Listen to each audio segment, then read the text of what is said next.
የኔ ህልም ሁሌ ከአሁን በፊት ውትድርና ነበርኩኝ፣ ወታደር ነበርኩኝ እና ሁሌ አሁን አንዳንዴ የኔ የነበርኩበት ቦታ ይሄድና ሲያራሩጥኝ ስደበቅ እንደዚህ ውጊያ ሲሆን በቃ ሁሌ ስደበቅ እና ስሮጥ ስሸሽ ነው የማየው።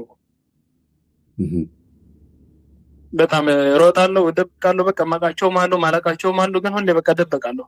ግን ምንም አይነኩኝም። ሁሌ ተደብቄ ማሳልፋቸዋለሁ። እሺ መጀመሪያ ህልምን አለ። እሺ ሁለተኛው ህልም ደግሞ ወይ ተታኒና ልቀጥል ወይ ደግሞ እንዴት ይቻላል? ልክ ነው። በአጭር ስለሆነ ነው ቀጥል ያልኩ፣ ግን ዞሮ ዞሮ እነግርሃለሁ።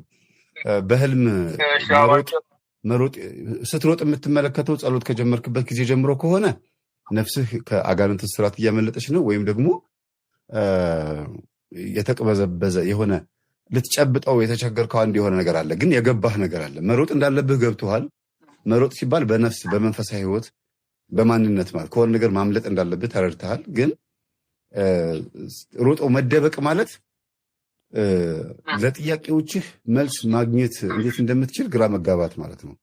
አንድ ሰው ሮጦ ከተደበቀ የተደበቀው ቤተክርስቲያን ካልሆነ ወደ ቤቱ ሮጦ ካልገባ ወይም ወደሚያውቀው ሰው ሄዶ ካልደረሰ የምታውቀው ሰው ጋር አጠገብ ሄዶ ካልቆምክ የምትሮጠው የድካም ሩጫ ነው፣ ከንቱ ነው፣ ወይም ደግሞ ከሆነ ነገር ብቻ ለመሸሽ ለማምለጥ ነው የሚል ትርጉም ያለው።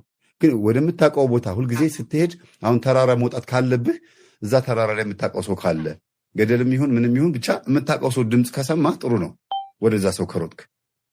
ግን የምታውቀው ሰው ካልሆነ ወይ የምታውቀው ቦታ ካልሆነ ቆም ብለህ ማሰብ ይገባሃል።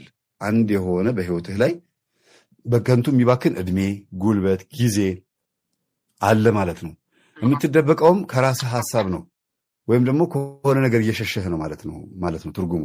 ግን ጥሩ ነው መንቀሳቀሱ፣ መሮጡ ወይም ደግሞ አንድ የሆነ ነገር እየተከተለህ እንደሆነ አንድ የሆነ ነገር ሊመጣብህ እንደሚችል እያሳሰበህም ነው።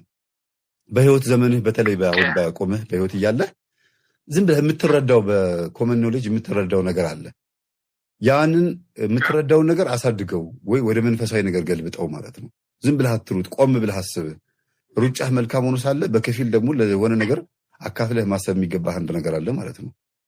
ግን ገና ጸሎት እንደጀመርክ ገና ወደ ጸሎት እንደገባህ ከሆነ የምትሮጠው መናፍስቱ ሸሽቶ ደንብሮ ሲሄድ ሲደነባበርክ ስጋህ ላይ የተጣበቀ መንፈስ አለ። ብዙ ጊዜ ስጋ ላይ ሆኖ የሚያስጨንቅ መንፈስ አለ። ምንድን ነው ይሄ መንፈስ? ምን አይነት ባህሪ ያለው?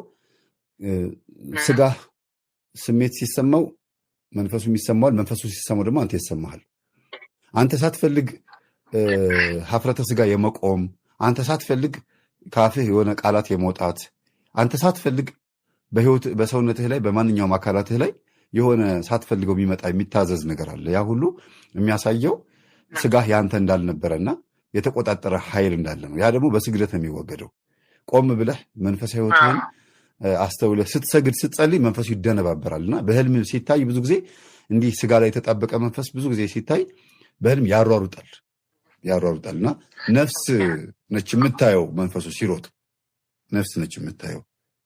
ነፍስ ላይ ከተቀመጠ ግን በህልም ይሄን ነገር ማየት በጣም ከባድ ነው። ነፍስ ላይ ከተቀመጠ ወይ በገሃድ በስነስርዓቱ እንዴት ነው? አንዳንድ ጊዜ እጸልያለሁ እምቢ ይለኛል፣ እፋለማለሁ፣ እጋደላለሁ፣ የሆነ ጾም በቃ እንደዚህ በጣም እሮጣለሁ ግን እምቢ ይለኛል የሚሉ ሰዎች ወደ ነፍሳቸው የተጠጋ መንፈስ እንዳለ ማሳያ ነው። በአንድ በኩልም ስታስበው ደግሞ የሚጸልዩት የሚሰግዱት ዓላማ የሌለው ጸሎትና ስግደት ስለሆነ ሊሆን ይችላል።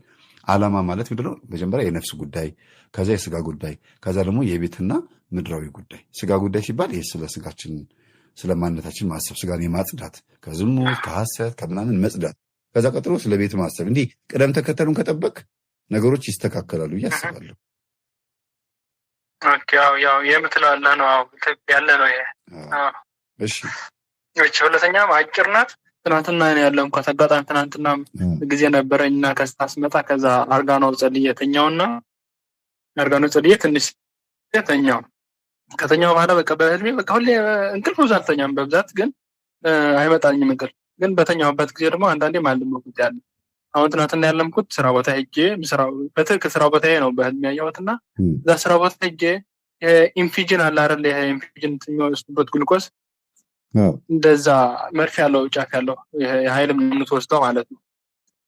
በዛ ጫፉ አድርጎ እዚህ የእጃችን እንትን ያሉ ስትሮች ምን የደም እንትን ያሉ ማለት መተላለፊያ በዛ አስገብቶ አንድ ደም ስር በዛ አስገብቶ ደም በቃ መጥቶ በአፉ ነው የመጠጠው ይመስለኝ። በአፉ ምጥጥ አድርጎ ወሰደው ከደም ስሬ ማለት ነው። ደም ልክ እንደ ደም ስትሰጥ የሚረጭ ደም አለ አይደል? እንደዛ ያየሁት በህልሜ ሆነው ግን በቃ እንደ እውነት ነው የሚመስለኝ። እንደዛ ሲወስድ አየሁ። እዛ ስራ ቦታችን ነው የስራ ቦታችን መግቢያ ደምህን የወሰደው በደም ስሬ በቃ ልክ እንደ ኢንፊዥን የሚገባበት እንትን አለ። እሱ በእሱ አድርጎ መጥቶ በቃ ደም የወሰደው ልክ እንደምታየው እንደውን ነው የሚመስለው። ማን ነው ለይተኸዋል? ሰው አለየሁትም፣ ግን እዛ ስራ ቦታችን ሆኖ ስራ ቦታ እዛ መግቢያ ስራ ቦታችን ከመግባታችን ሰዓት እስከሚደርስብን ቆም ብለን እንትን እንልበታለን እንጫወትበት ምናምን። በቃ እዛ መግቢያ ሆነ ከመኪናው ወርጄ ቆሜ በቃ እሱ ነው የሚታየኛለ በደም ስሬ በቃ ደም ሲወስድ ብቻ።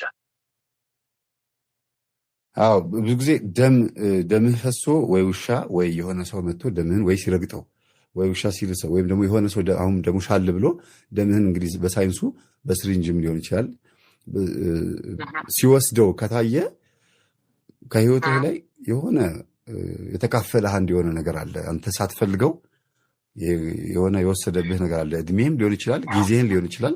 ስራህ በጣም ከእግዚአብሔር ጋር እንትን ሆኖብሃል፣ በጣም ተሻምቶብሃል ብዬ ነው የማስበው። እና ደም ከተወሰደ ከህይወትህ ላይ ሊወሰድ የማይገባው ወይ ጊዜ ወይ ደግሞ ጉልበት ወይ ደግሞ ማንነትህን ምናልባት እንግዲህ የስራው ጸባይ ምን እንደሆነ ባይታወቅም ያ ነገር ጥሩ አይደለም።